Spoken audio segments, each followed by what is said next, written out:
So we will have poetry and music, which may tangentially relate to labor, and you can figure out how tangentially that is. I wanted to start with this poem by former U.S. Poet Laureate Philip Levine called What Work Is. We stand in the rain in a long line waiting at Ford Highland Park for work. You know what work is. If you're old enough to read this, you know what work is, although you may not do it. Forget you. This is about waiting, shifting from one foot to another, feeling the light rain falling like mist into your hair, blurring your vision, until you think you see your own brother ahead of you, maybe 10 places. You rub your glasses with your fingers, and of course, it's someone else's brother. Narrower across the shoulders than yours, but with the same sad slouch, the grin that does not hide the stubbornness, the sad refusal to give in to rain, to the hours of wasted waiting, to the knowledge that somewhere ahead a man is waiting who will say, no, we're not hiring today, for any reason he wants. You love your brother.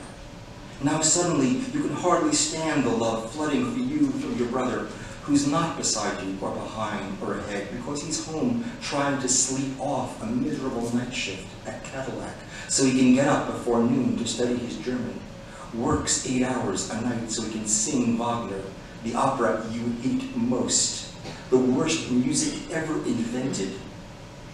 How long has it been since you told him you loved him, held his wide shoulders, opened your eyes wide and said those words, and maybe kissed his cheek? You've never done something so simple, so obvious, not because you're too young or too dumb, not because you're jealous or even mean, or capable of crying in the presence of another man. No, just because you don't know what work is. I am not homeless.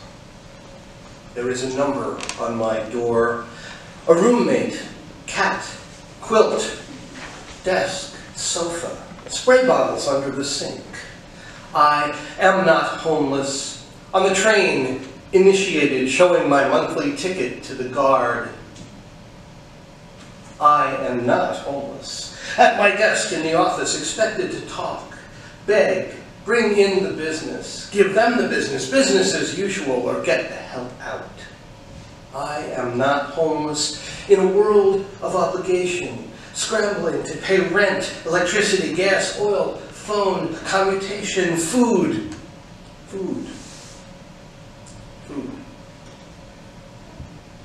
I am not homeless unless I am expected to feel at home.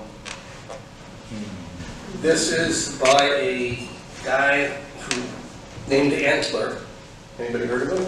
Yes, people who know who Antler is. He lives out in Wisconsin, as I recall. He wrote this poem, Factory, about 35, 40 years ago. He worked at the American Continental Can Company, where he worked with the big presses stamping out cans. I'm just going to read a piece of it. It's a book-length poem. Factory, opening section number 1. The machines waited for me to be born and grow young, for the totem poles of my personality to be carved, and the slow pyramid of days to rise around me to be robbed and forgotten. They waited where I would come to be, a point on earth. The green machines of the factory, the noise of the miraculous machines of the factory waited for me to laugh so many times, to fall asleep and rise awake so many times, to see as a child all the people I did not want to be, and for suicide to long for me as the years ran into the mirror, disguising itself as I grew old, in eyes that grew old. As multitudes worked on machines I worked on, worked, ceased to exist, and died. For me they waited, patiently the machines. All the time in the world, as requiems waited for my ears, they waited. As naked magazines waited for my eyes, they waited. As I waited for soft machines like mine, time zones away from me, unknown to me, face, flesh, all the ways of saying goodbye. While all my possibilities, like hand over hand on a bat to see who bats first, end up choking the air. While all my lives leap into lifeboats shrieking, "You can't afford to kill time," while time is killing you. And now some words from Frank O'Hara on working, called Walking to Work. It's going to be the sunny side from now on. Get out, all of you. This is my traffic over the night, and how should I arrange my pride each oceanic morning? Like a cutter, if I confuse the dark world is round, round, who in my eyes at morning saves nothing from nobody? I'm becoming the street. Who are you in love with? Me? Straight against the light I cross, I get a cinder in my eye, it streams into the sunlight, the air pushes it aside, and I drop my hot dog into one of the Seagram building's fountains. It is all watery and clear and windy, the shape of the toe as it describes the pain of the ball of the foot, walking on asphalt, the strange embrace of the ankle's lock on the pavement, squared like mausoleums, but cheerful. Moved over and stamped on, slapped by winds. The country is no good for us. There's nothing to bump into or fall apart. Glassily, that's not enough. Poured concrete and brassy reflections. The wind now takes me to the Narrows, and I see it rising there. New York, greater than the Rocky Mountains. About work. To be of use. The people I love the best jump into work head first without dallying in the shallows and swim off with shore strokes almost out of sight. They seem to become natives of that element, the black sleek heads of seals bouncing like half-submerged balls. I love people who harness themselves and ox to a heavy cart, who pull like water buffalo with massive patience, who strain in the mud and the muck to move things forward, who do what has to be done again and again. I want to be with people who submerge in the task, who go into the fields to harvest and work in a row and pass the bags along, who are not parlor generals and field deserters, but move in a common rhythm when the food must come in or the fire be put out. The work of the world is common as mud. Botched, it smears the hands, crumbles to dust. But the thing worth doing well done has a shape that satisfies, clean and evident. Greek amphoras for wine or oil, Hopi vases that held corn are put in museums, but you know they were made to be used. The pitcher cries for water to carry, and a person for work that is real. These sweaty poems I've written. It's called Hard Labor. On the clock, there was night, there was day. But for me, there was nothing but one long, hard moment, a gargantuan pressing and pushing, like squeezing water from a stone, and I was the stone, and you would not be water. I was in a long tunnel wanting to crawl back 9 months, but I couldn't get out the way I got in, so I held to that stubborn knot at my center. Touch the head, see the crowning, and they brought me a mirror, but the thought made me sick, so I snatched back my hands and averted my eyes. Couldn't they see I was held by the thinnest of threads and I wouldn't let go? I shrieked at the midwife as you came free, scrabbling from my belly to breast, drenched in the scent of my smoky blood. While the nurses gossiped and stitched, you fed. I was dazed, I was emptied, discarded by pain. St. Joseph on a roofing job. Is that St. Joseph on our neighbor's roof banging every morning? Graying hair tied back, frayed denims. He must be worried about his wild son who takes after the mother's side of the family. That boy and his gang of ragged friends stay up all night. We hear them arguing while they drink. In the morning, Joseph has to step over large bodies asleep in his living room. The police have been there more than once. Some days he starts his truck resentfully.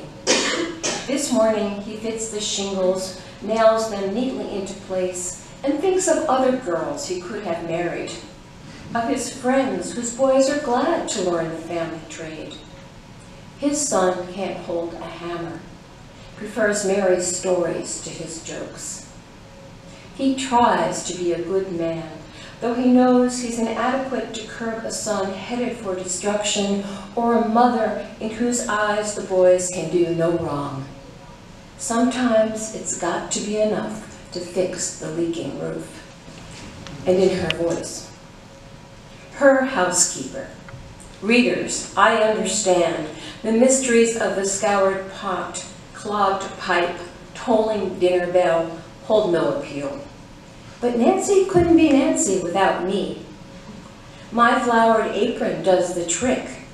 Shelves stocked, laundry folded on her bed, and I'm not a mother reining her in. Which of you, locked in a basement by a felon, will emerge unscathed?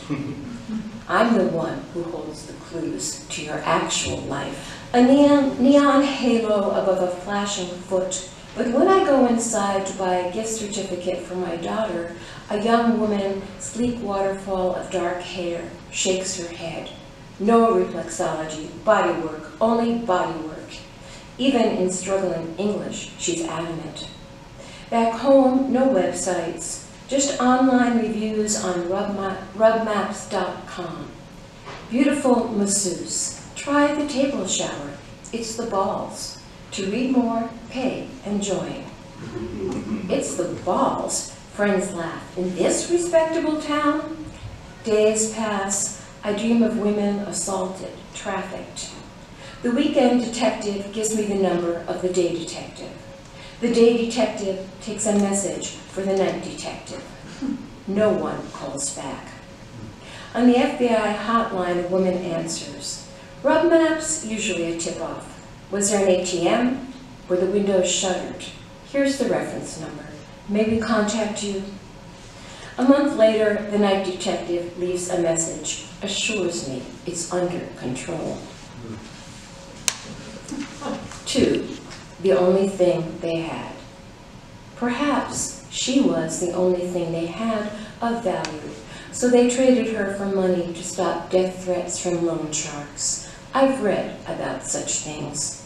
Now she's in a pleasant neighborhood inside a storefront where the shades are always drawn and the sign reads massage or bodywork. No doubt the ones who took her discovered all her useful attributes. Her hands, her mouth, her pretty unlined face. Her hungry family can eat rice. Their neighbors may wish their daughters could be traded too. And me, white lady in a down coat and boots, appalled at my discovery, calling the police, the FBI, then warming up a plate of fragrance stew. What am I prepared to understand? She'll get arrested. Another take her place. Buying, selling, buying. Jeans, shirts, ammunition, arms.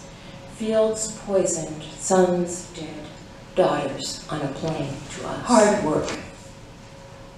Hope springs eternal, but I couldn't imagine how hope, before it gets to that bubbling place, forces itself through miles of dirt packed hard, then around, over, under rocks, willing itself not to dry up in the desert or to merge with the sewer of a city street, waiting for frozen prairie to thaw, resisting the warm and mindless absorption of mud, moss, sand, swamp, until it finds the small trembling where, welcome or not, It gathers the last of its strength and breaks through to the surface, the way a laboring woman, stinking, exhausted, summons one last grunt and push to force the baby into the world where it takes its first sharp breath. I bow my head to the hard work of hope. I let it place its dull and heavy hand upon my neck. I submit to its door blessing. I give up. I begin its thankless, necessary pilgrimage. Thank you all very much. Like others tonight, I want to read a poem by someone else to start. This is a poem by Gary Snyder, and it's called Hay for the Horses. He had driven half the night from far down San Joaquin through Mariposa, up the dangerous mountain roads, and pulled in at 8 a.m. with his big truckload of hay behind the barn. With winch and ropes and hooks, we stacked the bales up clean to splintery redwood rafters, high in the dark, flecks of alfalfa whirling through the shingle cracks of light, itch of hay dust in the sweaty shirt and shoes. At lunchtime, under black oak, out in the hot corral, the old mare nosing lunch pails, grasshoppers crackling in the weeds. I'm 68, he said. I first bucked hay when I was 17. I thought that day I started, I sure would hate to do this all my life. And damn it, that's just what I've gone and done.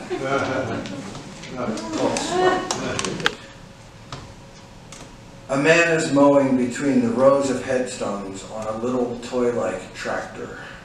It's hot. He wipes his face and underneath his cap. The sun glares off the polished stones. He hates it, the job, the heat, the flies. He wanted to be something else. The sweat on the back of his dark green shirt could be a black triangular insignia. And with his shears on his hands and knees, trimming around the crosses, angels, urns, crawling from stone to stone, he could be grieving inconsolably for everyone. For first Monday, January. Driving home from the warehouse, little jazz on FM, the moon low and full over the frozen reservoir, a powder polishing the ice. Suppose those lights behind me, gaining, were someone speeding to catch up, to tell me I'd forgotten something. Not this flatbed rattling past with a load of empties. The trouble with intellectuals, Manny, my boss, once told me, is that they don't know nothing till they can explain it to themselves. A guy like that, he said, he gets to middle age, and by the way, he gets there late. He's trying to be a boy until he's 40, 45, and then you give him 5 more years till that craziness peters out, and now he's almost 50. A guy like that at last explains to himself that life is made of time. That time is what it's all about. Aha, he says. And then he either blows his brains out, gets religion, or settles down to some major league depression. Make yourself useful. Hand me that 3/8 torque wrench. No, you moron, the other one.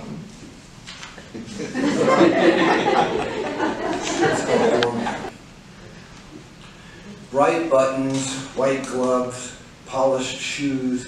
I kept the glass clean and the brass knobs shining. A captain's hat and trousers creased and striped, some tatting on the sleeves, a touch of braid. It might almost have been a soldier's uniform. Over and over, day after day, I opened the same door for the same rich people who pretended to think we were equals, while I, who needed the job to pay rent, pretended to believe they thought so. I was so bored it made me happy to run into the street and blow my little whistle, then stand there holding the door of a cab as if I'd just caught a great big fish. Even if what I do now doesn't matter, as much as I want to think it does, even if I'm a fool in other ways than I was back then. I never want to do that kind of work again.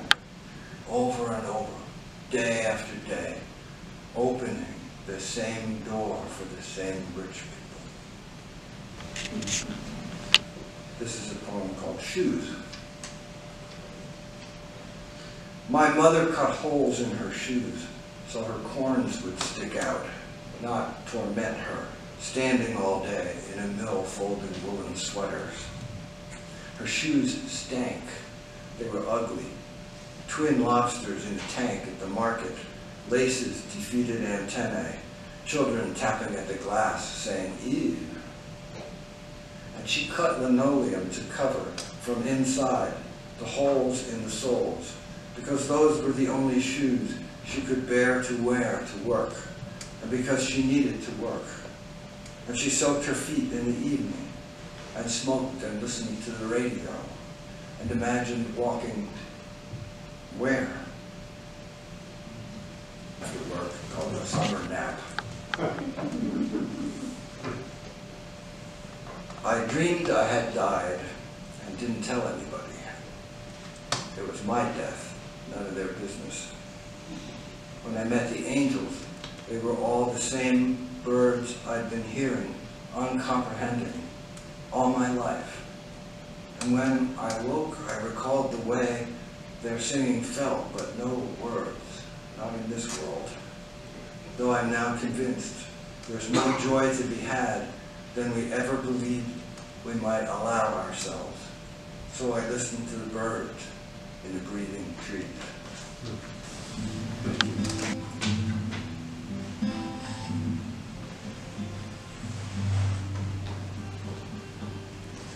Birds flying high, you know how I feel, yeah. Sun in the sky, you know how I feel. Oh, breeze drifting on by, you know how I feel, yeah. It's a new dawn, it's a new day, it's a new life for me.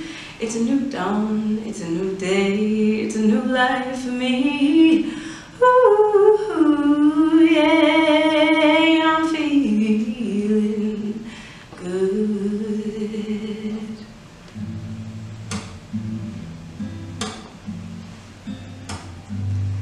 Feeling good.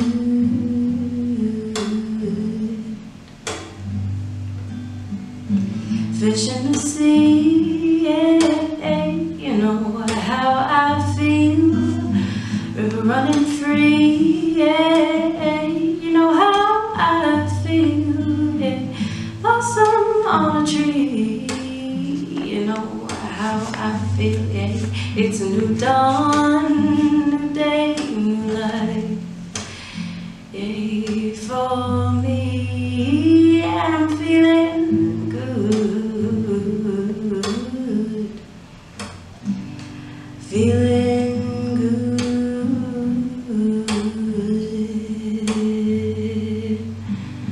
dragonfly out in the sun, you know how I feel, don't you know? Butterflies all having fun, yeah. You know what I mean, you know, sleep in peace, one day is done, and that's what I mean, yeah. And this whole world is a new world, and a bold world for me, and I'm feeling good, feeling good.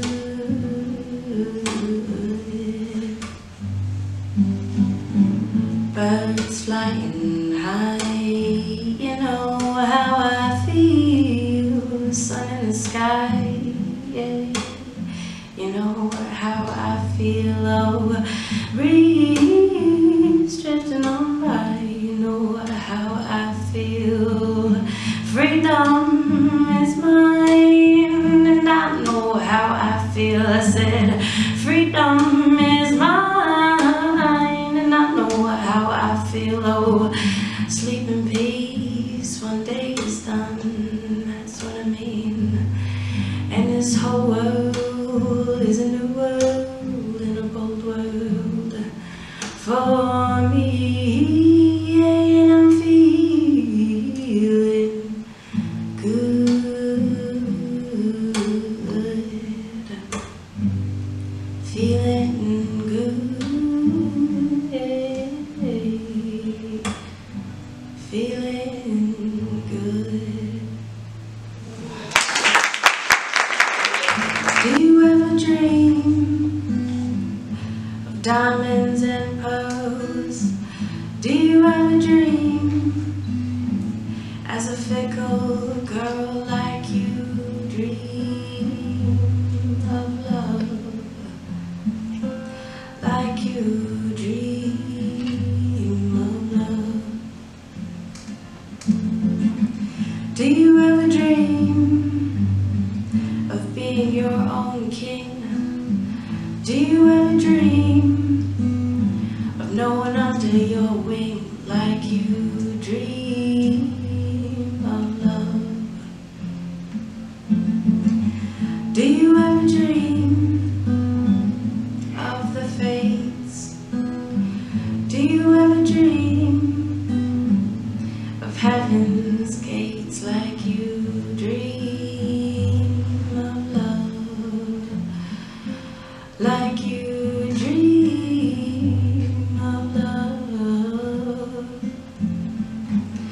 I've never dreamt like this ever before. Of all the dreams seem sure to shore like I dream of love, like I dream of love.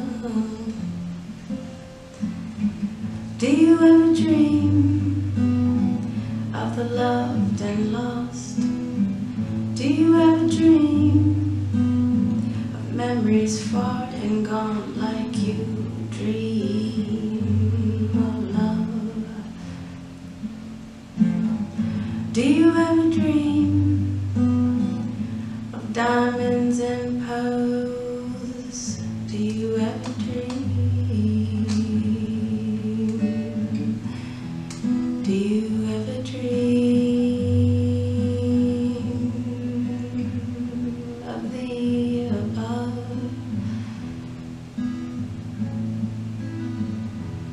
Are you a victim of the above? Or are you a victim of love? Are you a victim of love?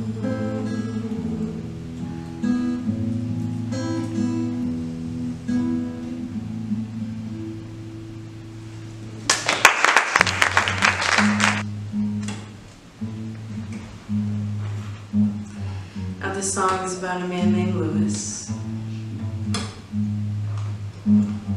Lewis H. McCobb, to be exact. Now Lewis owned a little bookstore in Harlem. And one day while he was sitting in his bookstore, some black boys came in with their fists up screaming, "Black power, black power." He said, "Look, son, I'd like to straighten you out." I said, "Black is beautiful, but black ain't power. Knowledge is power, sons. 'Cause you can be as black as a crow, you can be as white as snow, but if you don't know, and you ain't got no dough, you can't go in there. Yeah, that's for sure."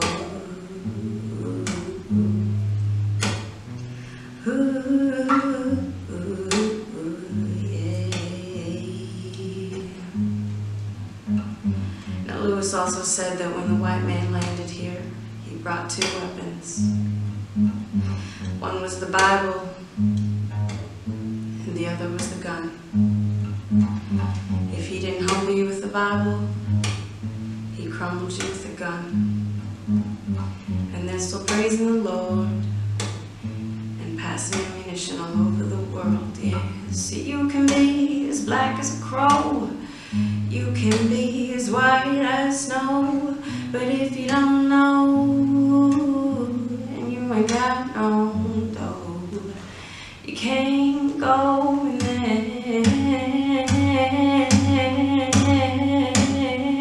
Yeah, that's for sure.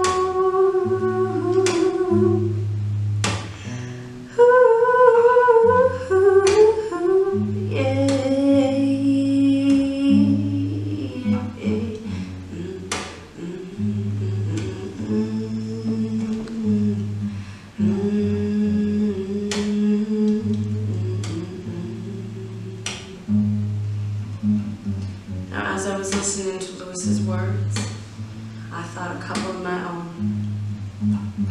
The human collective strives to be connected. Our minds strive their respective intellect. Our souls no regret. Our bodies the joy of no neglect. We are constrained by societal norms, born with individuality to only conform, and the cycle goes on in sync. In sync. So I think what Lewis is trying to say here is live life, love life, and be smart. Sort of like make out and make art.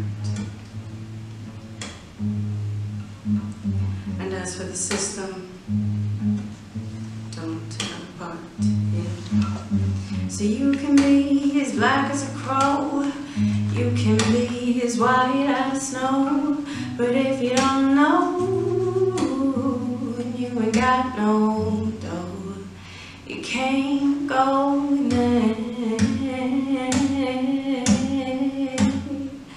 Yeah, that's for sure.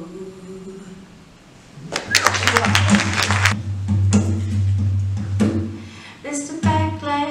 Backlash, who do you think I am?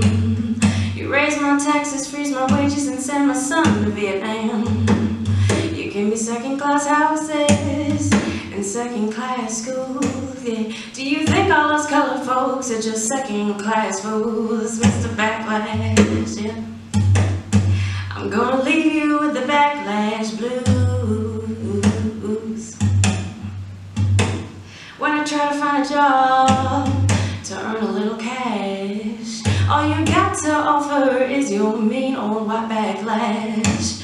But the world is big, big and right and round, and it's full of folks like me that are black, yellow, beige, and brown, Mr. Backlash, yeah.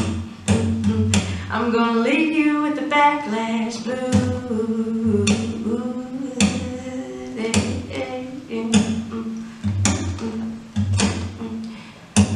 You're the one that'll have the blues, not me, just you wait and see, Mr. Backlash, yeah.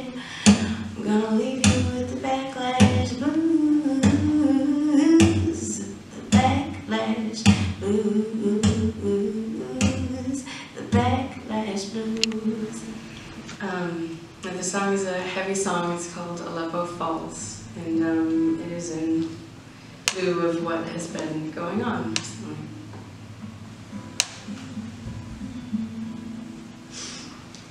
Summertime and the living is easy.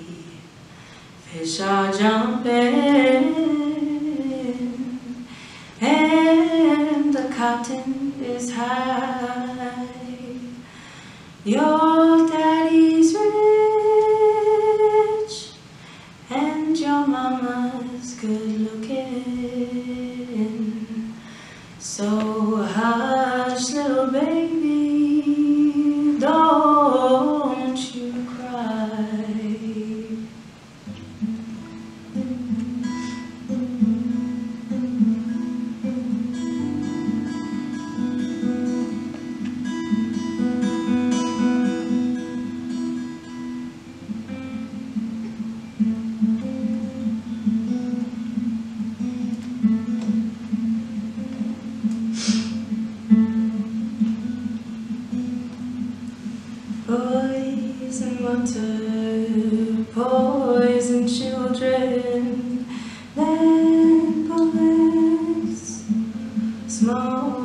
target, summertime,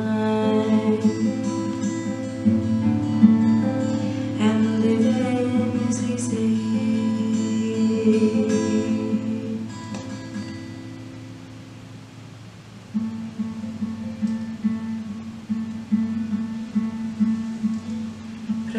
Premonition of a mushroom cloud, premonition of the Muslim crowd. Allah, save us, Allah, save us, summertime,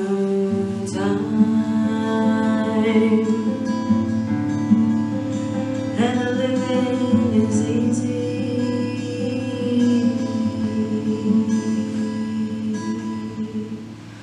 Watch Damascus burn, watch a